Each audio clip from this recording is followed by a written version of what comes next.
I don't throw darts at a board. I bet on sure things. Read Sun Tzu, The Art of War. Every battle is won before it's ever fought. Think about it. The most valuable commodity I know of is information. Wouldn't you agree? I gotta pump those numbers up. Those are rookie numbers in this racket. A, B, C. A, always B, B, C, closing. Always be closing. Always be closing. The show goes on! It's Wednesday night and fantasy football is on the agenda. Grab a seat and let's get down to business. It's time for the Fantasy Boardroom. Here's your host, Tycoon.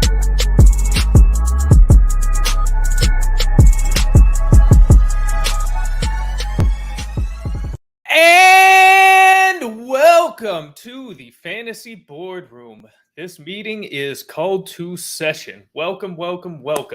We did have a little bit of a break last week. You know, it's summer. We're still getting ready for the season.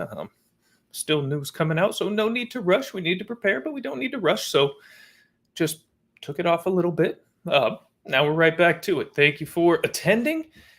And I'm excited to have you all here. So I would be remiss if I did not start off by mentioning and bringing up, again, Scott Fishbowl 12, Scott Fishbowl Live. And I was fortunate enough to be part of the Los Angeles live drafting festivities held at Trophy Smack headquarters. And I cannot thank Scott Fish, Matt Walsh, Dax Holt, Kelly Singh, Chase Vernon, Shock, the entire Trophy Smack team for saying it was a stellar event is an incredible understatement. It was unbelievable. Some of the most fun I've ever had. Maybe one of the best drafts, the best draft I've ever been a part of. So many big names, so many fun people, sharp people. Hell of a draft. My division is frustrating me by taking everyone that I like. And, you know, when you swim with the sharks, so that's what's going to happen. But I just can't say enough about it. And please, if you're paying attention to this event, whether you're part of it, you're not, you're part of the satellite on Underdog, what have you, please donate to Fantasy Cares, donate to the Austin Eckler Foundation, which we partnered with in our draft. He taped a little message for us. Very exciting. So just please, be part of the real spirit of the event. And we have Anthony, a.k.a. Rasta, here in the house. Loves the intro. Yes, sir. And welcome. And what's up, Tycoon? What's up, them boys? Longtime friends and fans. I wouldn't say fans, but friends here. We're always glad to have you guys here. Thank you very much for joining. And before I really dive into it, while I'm still on the topic of Scott Fishbowl here, I do just want to share my team, kind of show you where I'm at. You'll see some familiar names that we've discussed before. I picked out of the 8 slot. Christian McCaffrey fell. Now, things to note. Unique scoring format. Bad quarterback play is heavily penalized. Good quarterback play is rewarded.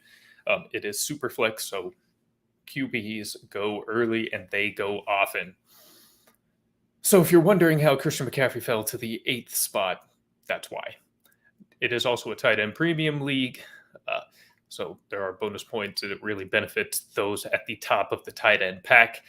So that's why I went with Travis Kelce. They're the 5th pick of the second round. I think that was an insane value. He's a first rounder to be in this format. Christian McCaffrey, I mean, it had been the top 6 quarterbacks were already gone by the time I was there. I'm not wasting a first rounder on QB7. I don't care how important they are in this format. I'm going to take the guy who has a shot to finish first at his position.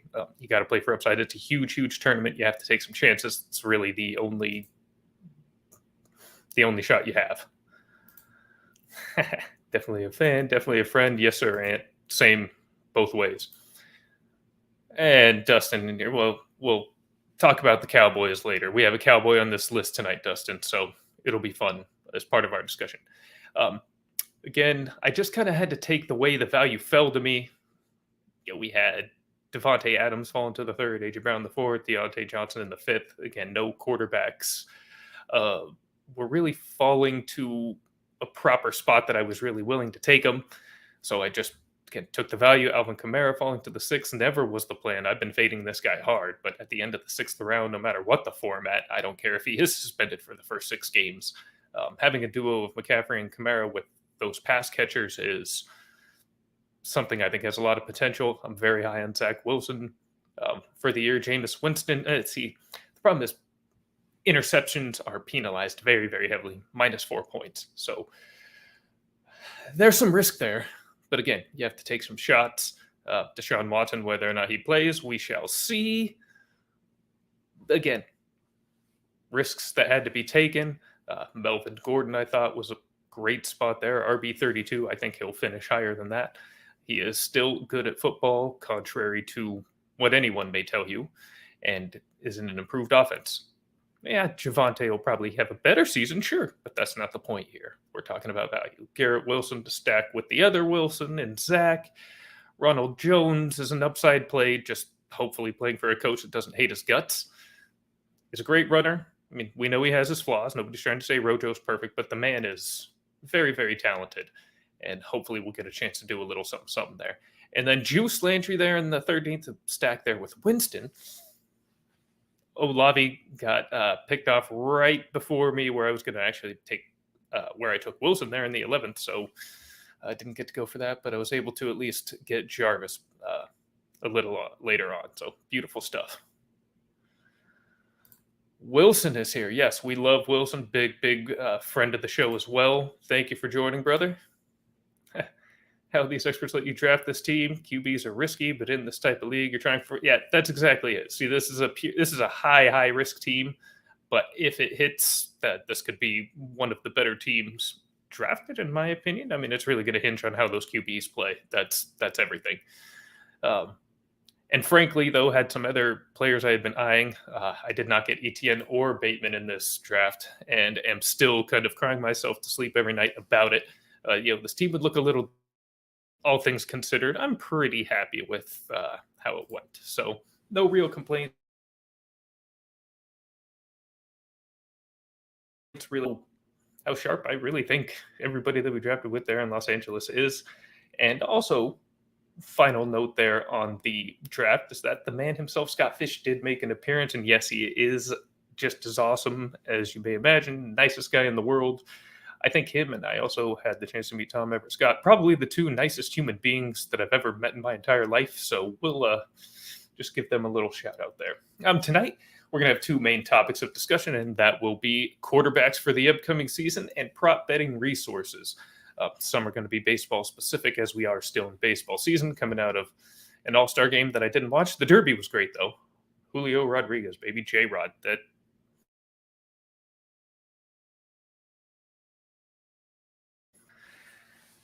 So let's get into quarterbacks here, baby. Quarterbacks. The engines that make all of these offenses go. I honestly hate dealing with quarterbacks in fantasy. I'm not going to lie. It's my least favorite position to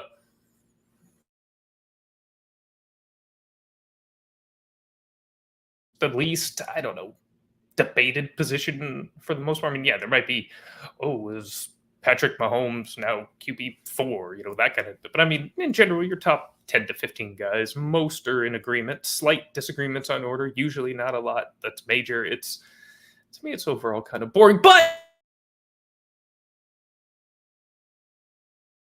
I'm going to make an argument at the top. And we're starting with the QBs I love and that I have higher than the rest. And why Lamar? Again, like Diggs, I think Diggs is going QB6 or something that we were talking about last week. I had him bumped up at 3, so minor gap in this case. Lamar's going as quarterback 4. I've got him at 2, only behind Allen. I mean, you have to have Allen in mind. But to say, but the real reason that I like Lamar more than most is he has more than an outside chance. To say a dark horse is extremely disrespectful to be QB1 overall. Andrews has developed into a premier weapon for him at tight, and by far, J.K. Dobbins will return. I mean, not at week 1 possibly, and maybe not incredibly effectively. We'll see how it goes. But I still think having him and Gus Edwards back in any real capacity is going to be a big boon to him. And I think he still has a little bit of a chip on his shoulder. This extension's not done yet as of the recording of this show. He still has a lot of doubters out there, frankly. And I think that is in his mind. And I think he's going to be out to prove some people wrong. I mean, with all those factors in place, the man's already won an MVP. And I think he is loading up for another MVP run this year. I really, really do. So again, QB2, Josh Allen is the only QB that I'd have in front of our 2022 NFL MVP. Ross is telling me to save Etienne and Bateman for my dynasty and redraft teams. Yes, but also in like the big tournament, the name brand tournament here. I was able to get Swift on my team last year. I was able to get him, but so not having Etienne or Bateman here is pretty painful. I mean, that's kind of who my brand is built around, my opinions of Swift, Etienne, and Bateman. So not being able to ride with those guys just kind of sucks. No, I'm freezing. Oh, please, God, tell me it's just your internet. If I'm freezing, I'm going to be very, very disappointed. I look like I have full strength, so I hope this stream is not going to shit right away. So back to the next quarterback 11. Again, no bias. Trey Lance, baby. Trey Lance. This is not a homer pick, I swear. I really do. I was the one of a small number that was telling everybody last year that he was not going to start. Everybody, Trey, week 1. Jimmy sucks. No, it was always going to be Jimmy last year. It was always going to be Lance this year. Hopefully those that still thought either Lance isn't ready to start for whatever reason, the 49ers are going to hang on to Jimmy, saw the news that they've granted his team permission to search for a trade as of today. So it will be Trey. Now, all of the physical tools are there for him, but most importantly for fantasy are his legs, i.e. Jalen Hurts. He's an elite runner. It's going to give him a really safe floor. Not only an elite runner, but an elite runner in one of the top offenses in the league with one of the best play callers in the league. He's got top-tier weapons all around him with Debo, with Kittle, with Ayuk, with Mitchell. Trent Williams there on the line to help protect him. I cannot find a real reason to not buy into Trey Lance on an objective basis. He's being drafted right now, or at least at the time I wrote earlier in the week. Who knows? Probably already changed. But he's being drafted as QB 14. I cannot fathom a situation where he doesn't crack the top 12. For me, I've got him at 10. I think he'll probably climb even better than that. I'm staying a little conservative just due to lack of experience. Probably a mistake on my part. He's going to ball. He's going to smash. Real life results remain to be seen. I expect him to be good there as well. But for fantasy, I mean, it's a no doubter. And just don't try to outthink yourself. It's crazy. Back to Lamar for a moment. So I like that Lamar take for his upside and the value compared to where you had to get him in years past is tremendous, and you can get that ROI. That's true. Yes, especially in redraft. I mean, the guy is an unreal steal in redraft. In Superflex, I'm still seeing him generally drafted around QB 4 or 5. Again, not disrespectful. I mean, Herbert and Mahomes tend to be taken in front of him most of the time. I would definitely take Lamar, but that's me. Adam, hopefully. Oh, no. Oh, but going strong now. All right, good. Glad that freezing is done. Then boys has Lamar as his QB3 this year. I'll take that. That's, still above consensus. Smart. Told the Pineland guys will have 1,000 rushing yards, 8 TDs. That's near my projection. I think he's going to be right around that 1,000-yard mark, 7 to 8 rushing touchdowns. He's only gone over 3,001 yards once passing, but I think that is going to be different this year. I really, really do. I think it'll still be pretty hyper-concentrated to Andrews and to Bateman. We'll see. But I think it's going to be right there around 33 to 3,500 yards. Touchdowns are all just through the roof. Yeah, that's exactly pretty much where I am. I'm in the low 30s, 32, 33 touchdowns. It's this offense is going to just be a show. It's going to be fantastic. Yeah, see right there. Herbert and Mahomes in front of Lamar. That seems to be general consensus. Allen, Herbert, Mahomes, Lamar. I say Lamar's won an MVP, not Herbert. Mahomes, okay, fine. But for fantasy, Lamar. He's not the one who lost his best receiver. Yeah, he lost Hollywood. Hollywood's not Tyreek. But not far off. I mean, we're nitpicking here for real, but I just want to make sure I'm showing proper respect to the MVP Lamar. And speaking of Lamar, we'll go with the guy that rhymes, Derek Carr, also above consensus on him. Why? Because he did acquire the best receiver in the National Football League in Devontae Adams. I mean, the guy is pretty regularly underrated. He's a polarizing guy, is what it is, but he's added the best receiver in the league. He's added a premier offensive mind in the league, and Josh McDaniels now is his head coach. Now we've seen the rest of the division load up, except for the Chiefs. I mean, they're doing their best to keep a decent offense there around Patty, but they still do have Mahomes, and points are going to be really, really necessary for AFC teams this year. These are going to be some high-flying offenses. You're going to see some shootouts here in these divisional games. Darren Waller's still a top tight end. Hunter Renfro's developed into a top-tier receiver. Okay, top tier's a little strong, but he's developed into quite the hell of a player. Very reliable player, very, very good player. So 3 fantastic receiving options at all times for Carr. Strong running game, decent line. I mean, there's... Again, what's there not to like? Now, again, this is a small amount, but I'm only doing it for one reason. This isn't much above consensus. He's right now, or again, at the time I finished this up a few days ago, QB 13, got him at QB 12. Why do I count him as above based on that one spot? It's because tier matters. It's because just respect matters. QB 12 equals a QB 1 ranking. He's a QB 1. So I'm not going to let him be sold as a top-end QB2. No, he is a QB1. Now at the bottom, sure. But he's still QB1. Respect Derek Carr. Damn it. Talking about Justin Herbert here, 5,000 yards, West Coast, down Williams with Eckler, and even Everett now at tight end. Push him. I mean, he had all that stuff last year except Everett. So, I mean, he was great. It's fantastic. I mean, I love Herbert. But, still give me Lamar. If Herbert ran more, I might consider it. He just doesn't. He probably could, but, I mean, with the talent he has around him, why would he? Oh, man. This is going to be a fun one here. Number 4 on higher than consensus list is Jameis Winston. That's right. LASIK Winston, baby. Let's go.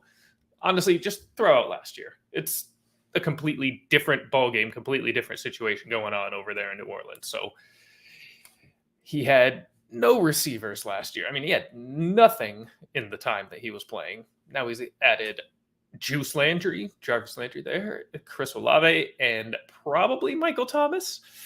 I say probably because I do expect it, but it is hard to say anything with full certainty when it comes to a slant boy here. So, but still, anticipate him back. Kamara should come back looking real strong. It's all going to make all the difference in the world for this guy. It really, really is. Now, I understand the Winston show is a wild ride, and it's probably going to continue to be, frankly, especially with Peyton out of town to kind of try and keep him reeled in. But his upside still, that's what you really need to remain focused on. I'm going to be like a broken record every damn episode of the show. You need to stay focused on upside. And his upside is a top 10 or better quarterback. His cost is quarterback 22. Sign me up 8 days a week, baby. Ideal quarterback 2 option Superflex leagues if you cannot get 2 top tier guys. And frankly, it's the kind of guy I'd probably go, people like to talk about the hero RB strategy in typical drafts. In Superflex, I would call it hero QB. I would get 1 top tier guy and it would do something like a Jameis and a Wilson. Something like that to ride out that QB2, play on matchups. He's the real deal. The guy, if he's coached well, again, remains to be seen. Worth taking a chance with the receiving talent he's going to have. And let's not forget Taysom Hill at tight end. Now, Taysom Hill, yeah, sure. But we know the guy, when he has the ball in his hands, a little bit of space, is a powerful, powerful runner. The guy can make things happen on a football field, regardless of how you feel about him as well. So just at a almost free cost, quarterback 22, yeah, Give me all the Jameis. All the Jameis.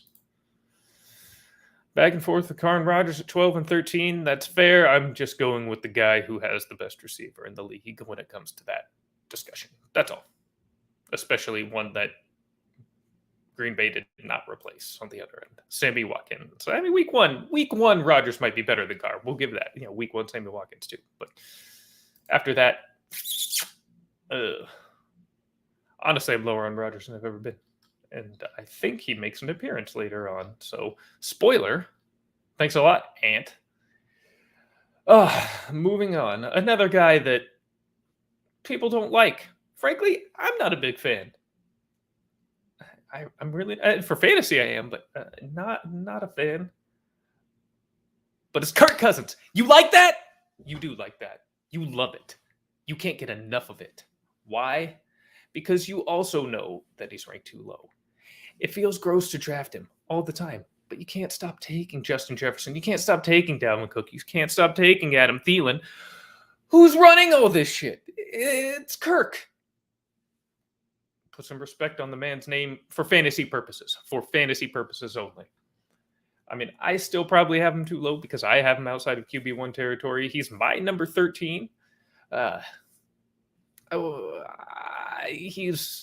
ADP is on the QB15 again. We're talking about minor bumps here again. Like the quarterback analysis is one of the more boring positions to go over for me for fantasy, but I know I'm wrong on somebody above Kirk. He is always right there at the bottom end of QB1 range, so we'll see. But I think he's in line for a career year.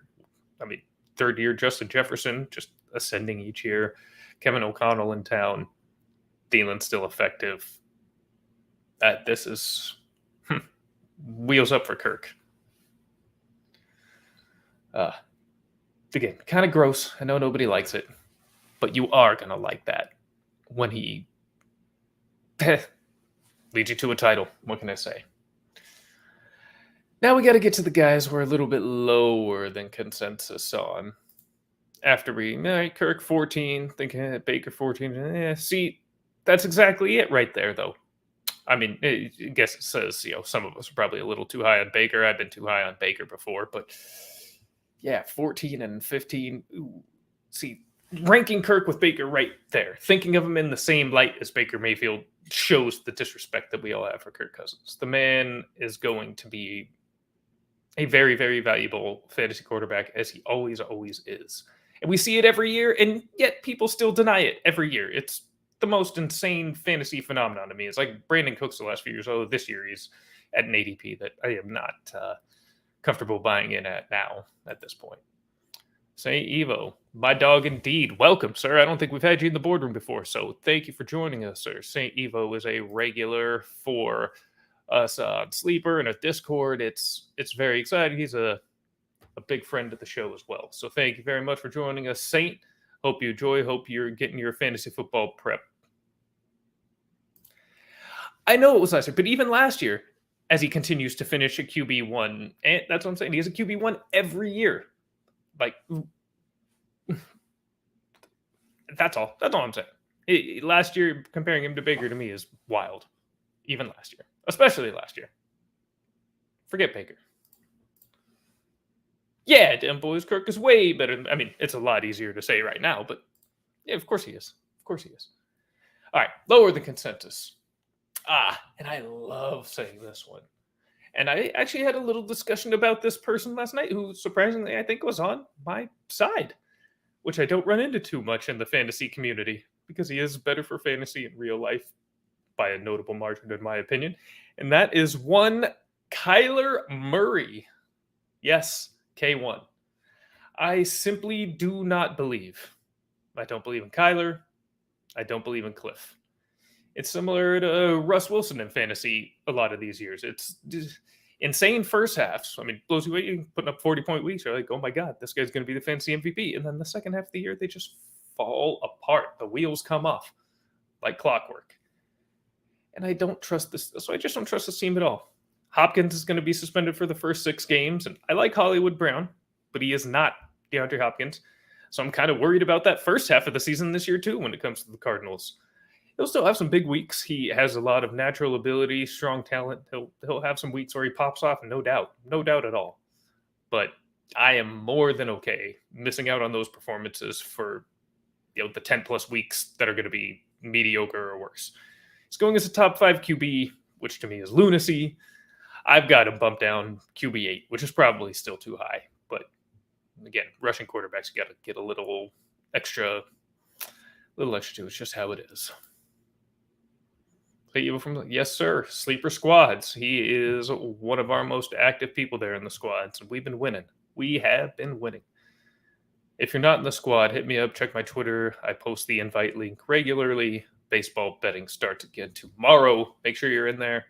It's not just me. Some of our members, come in with some sharp picks, and we're hitting those tickets too. We're winning. Agreed. Yes, he knows what's up with Kyler. Ant is all over that. Now, this is the other one that's going to be fun, and actually probably a lot more disagreement, because he has performed very well in fantasy in the last 3 years. Very well. Top 10 every year, I believe. So it's going to be a little controversial. But it is Dak Prescott.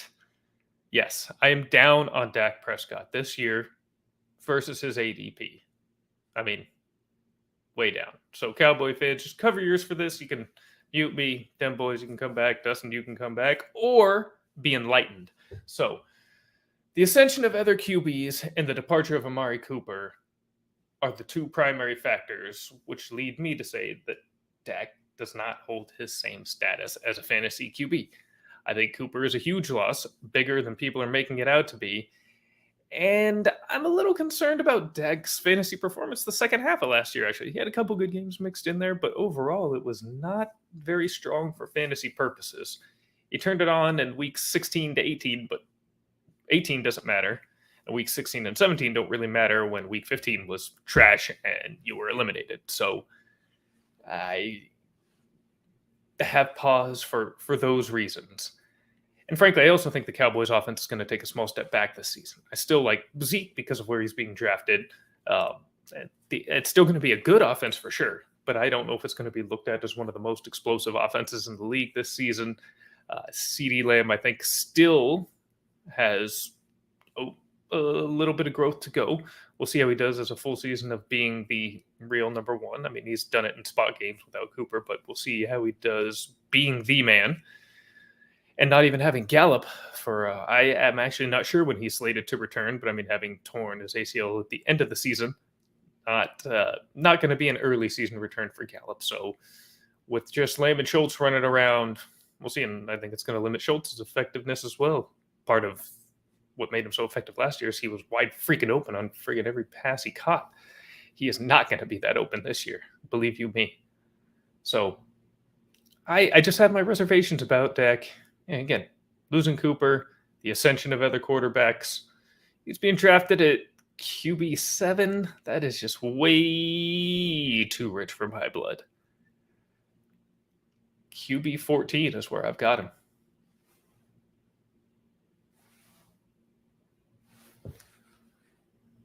All right. So I should swap Kyler and Lance. I mean, I think it would be closer to accurate by the end of the season. Kyler at 5 is bananas to me. I guess not bananas, but I would say there's a good chance Lance outscores Kyler this season. Yes.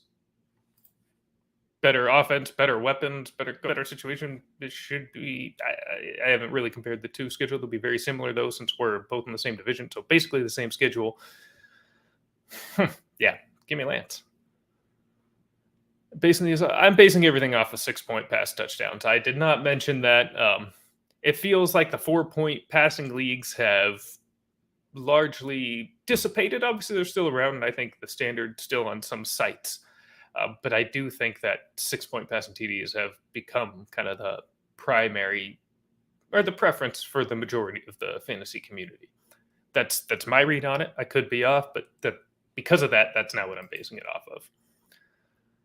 I'm not going to say Dak is super trash. Yes, yuck Cowboys, screw the Cowboys. I think Dak gets overrated at times, not even really his fault, but I think that happens. But I'm not going to say he's trash. I don't think he's trash. He's good. But I want to just keep it at he's pretty good.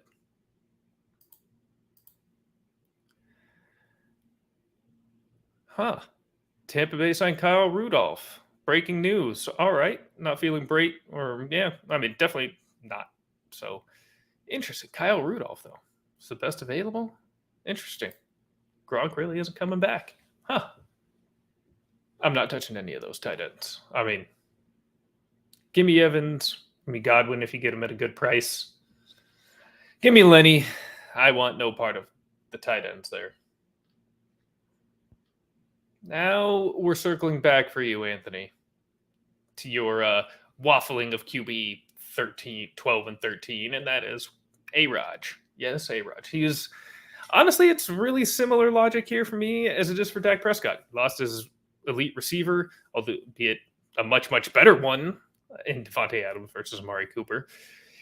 And unlike Dak, who has CeeDee Lamb stepping into that primary role, we're going to see Aaron be rolling out with Sammy Watkins, Alan Lazard, Christian Watson, and a lot of dump-offs to Aaron Jones. Well, actually, not dump-offs. Jones has legit chops as a receiver. I'm excited for Aaron Jones.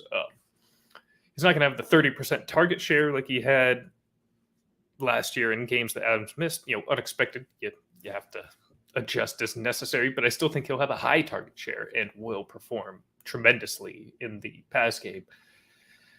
But is that going to be enough to elevate Rodgers into QB1 territory? I really don't think so. He's still being drafted as that fringe QB1, QB12, where Rasta is waffling with him. But I've got him down, bumped to 15. I've got him behind Dak. Why? He doesn't have CeeDee Lamb. He doesn't have a receiver near as good as that. His offense probably won't be quite as good there as the Dallas offense in general. I just don't see how that's possible, how that's going to happen.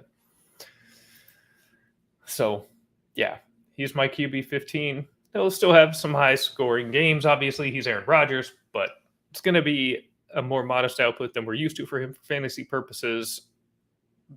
As the offense takes that little step back, so will he. Saint, I'm going to keep this very, very simple for you. Thoughts on Josh Allen, especially as a fantasy player. Josh Allen is God. There you go. In a super flex league, he's the slam dunk first pick no matter what. In a redraft league, he's the QB1, first one off the board no matter what. I'd probably take him somewhere in the third round at the earliest. Yeah, Josh Allen is it. Josh Allen is him. That's that. Josh Allen is the freaking man. If you have Josh Allen on your team, you're going to win a lot of games. That's what I would say. Get him when and if and where you can. And in Dynasty, do not trade the man. No problem. I'm here to serve. Josh Allen, unsurprisingly, I guess, we're huge fans of Josh Allen in the boardroom. Josh Allen is our QB. Yep, they're with you. Or Anthony's with us. And Saint, I would say that's pretty... I'd say that's the most common opinion. They're viewing Allen as the QB1. That's how he'll likely be treated for the next couple of years, but we'll see. Thought it was going to be Mahomes like that for 5 to 8 years, and then Josh Allen ascended. So we'll see. But right now, Allen's at the top of the heap, especially for fantasy.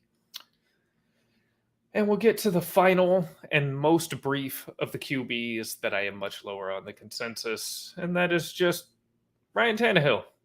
And the premise is simple. Avoid all Titans. Except Derrick Henry, if he falls to you at tremendous value.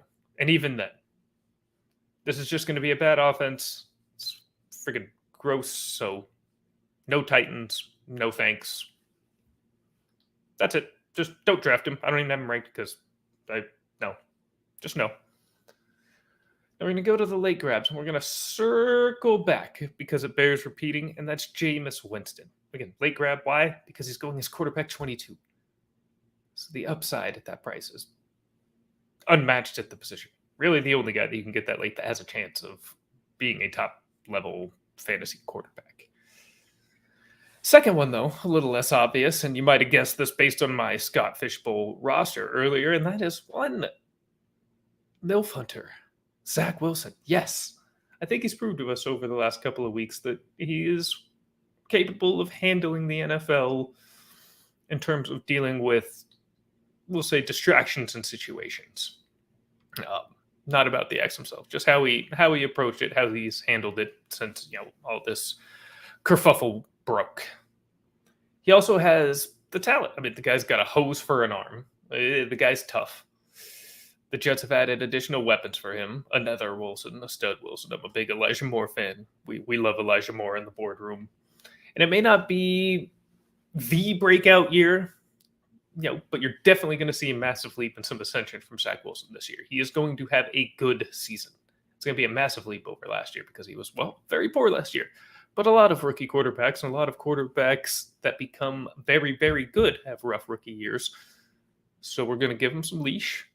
I'm going to let him shine there in the Big Apple. He is the QB of the future for the Jets. Jets. If anybody from New York watched that, I apologize. And final one.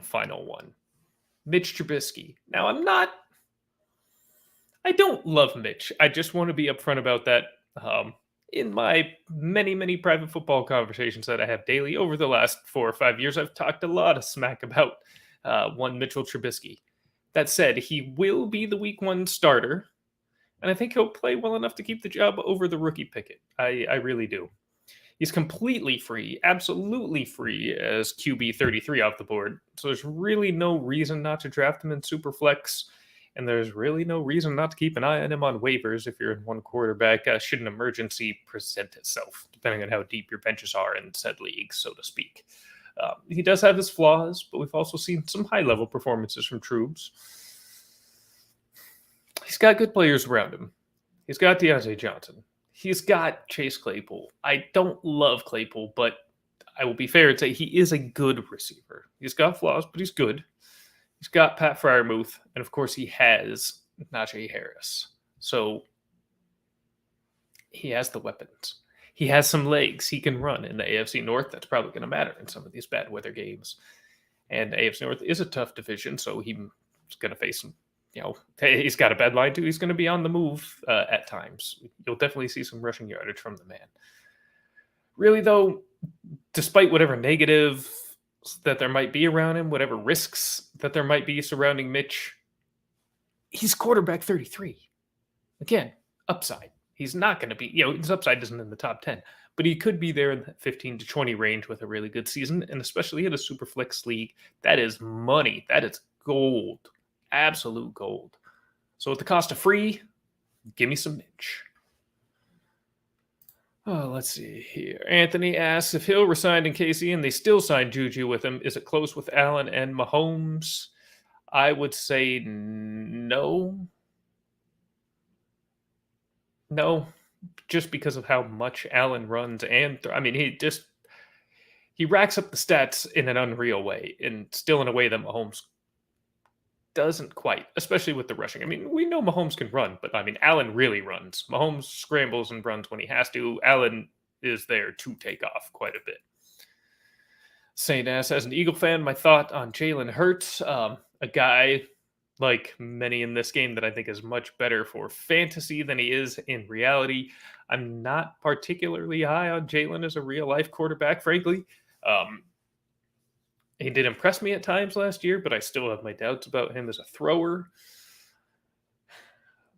But he showed enough last year, and they've added, my guy, A.J. Brown. He's got A.J. Brown, Devontae Smith, I think, had an excellent rookie year. So to have those two receivers at his disposal, second year in this offense, I'm open-minded about his ability to continue to grow. I haven't shut the door there, but I wasn't particularly high on him coming into the league.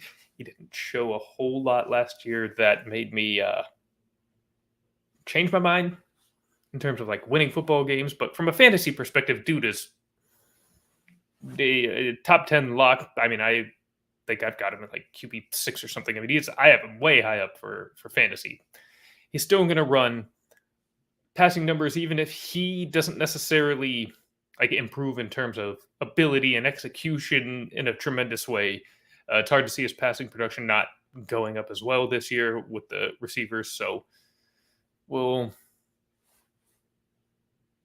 see there, but I just don't see him taking any sort of dip fantasy wise. I mean, locked in QB1. I mean, to me, a locked in, top 5 to 7 QB for sure. Potential for QB1 overall. I don't think he'll get there, but he's one of the guys that could finish there for sure. And you can't discount that. So all in on Jalen for fantasy purposes. Am I believing in the Allen not rushing as much commotion? Not really, because it was said last year too. They added, James Cook this year, so maybe that makes a little bit of a difference. And maybe it's not as much, but I mean, you could still take a little bit away from him, and he's still going to be rushing a ton. So I really don't see that.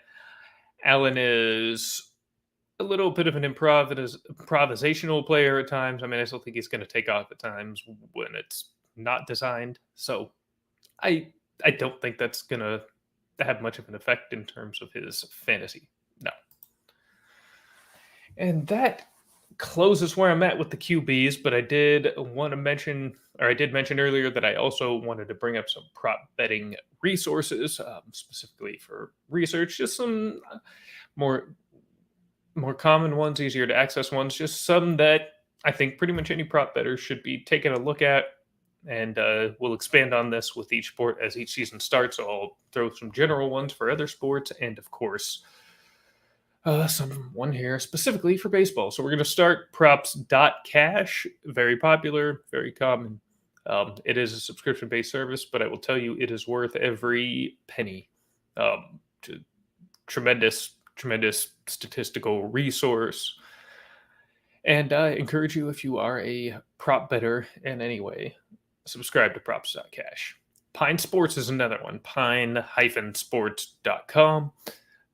Strong projections. I'm still relatively new to this one, but as I've tracked some props versus the projections there, kind of paid attention to the suggestions from that site, pretty solid results. So Pine Sports is another one I would definitely work into your rotation as you're researching prop bets. Pickit, Pikkit. It's more of a. It's not really. It's kind of a weird combination of like the Action Network app and Twitter. There's a feed there of cappers and pickers, and those people like myself are. If you have your sportsbook linked, I have my Prize Picks account linked. You can see the exact cards we're playing, units we're betting, how our performance is. So follow me over there on Pickit. Hasn't been good too much recently. Unfortunately, I can't link Sleeper to show how we've been cleaning up over there. Hopefully, they'll be able to add that sometime soon. But yeah, Pickit, Pikkit, great app. And yeah, you can follow a lot of the popular and strong cappers, and you can also see how everybody's doing. I mean, the results are all right there in public, so it's fantastic. Make sure you're doing it. Baseball Savant, for those that are betting baseball, by the way, this is a must go to. So baseballsavant.com, a must for anybody that's betting baseball props, in particular pitching props. The information is invaluable stuff that you can find in other places, but they lay it out very cleanly, easily. Just make sure you're checking. And Plate ID, this is another one. Make sure you're checking out Plate ID. And actually, before we get to the question, last thing for now, I'm saying play on Prize Picks, Underdog, and Sleeper. Make sure you're using our codes at Prize Picks. Use code Collective, KOLLECTIV.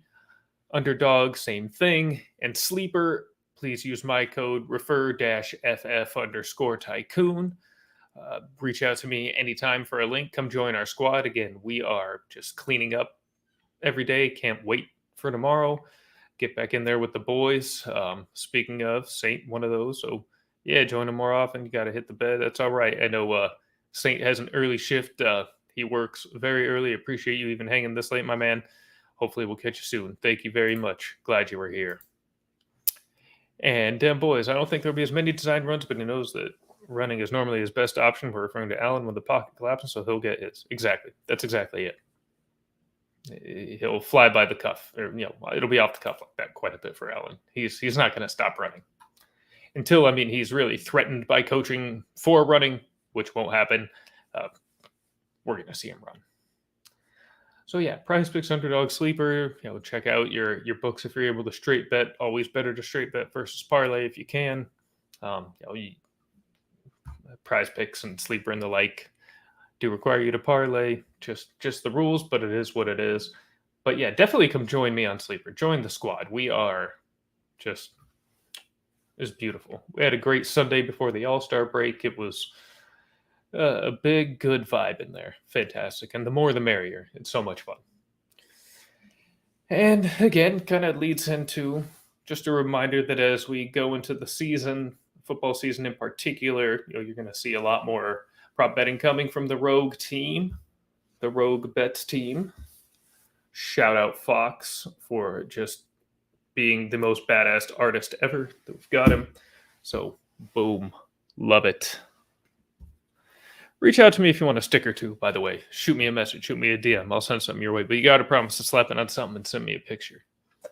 So, well, yeah, as we get deeper into the season with the full team, you will have Rogue Risks coming in. We'll have our Thursday night football picks, the Taco Tuesday picks.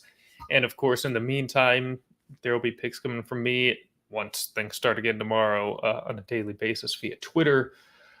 And the Rogue team will be in full force very, very soon. We are, putting some tightening screws on some organization plans as far as how we plan to attack the season as a whole in a variety of different areas. So we have a really big announcement coming for you quite soon. I would say in less than 2 weeks, and just can't wait to share it all with you. I mean, that's, for me anyways, I can only speak for myself. I not only do this as an outlet to share fantasy knowledge I have and just have a creative place to put my terrible efforts, but I do it because I have a lot of fun with those that I've built connections with and done it in a variety of ways, partially through here, partially in other ways, and have brought them here, like Sate, like the Get Right boys, like them boys. It's the relationships, friendships, and kind of little community, insulated community we've been able to build for myself and some of our friends is just a big driver. The Scott Fishbowl draft was kind of a way to drive that home too. Now, not really any of those people. I'm fortunate that, oh man, my boy Fox, we're in the same division. We were able to share that together. He's one of my best friends in life and having it certainly in fantasy. So being able to share that experience with him was truly special, actually. It's crazy to think, but it was. And being able to do just the stupid little YouTube show that not that many people watch, but though is awesome. Why? Maybe it's a small crew that's here regularly, but a small, committed, loyal, and just freaking awesome people. I love all you guys. I appreciate that you're willing to spend any amount of time with me on these live streams, chop it up with me in this chat, in league chats, and Discord chats, on Twitter, other streams that I'm able to jump on with you guys sometimes. It's I appreciate it. I appreciate that you guys are around to make me not think this is a complete waste of time and that I'm just some other guy with a microphone, which, sure, that's what I am, but we're having fun, aren't we? So on that, this meeting is adjourned, and let's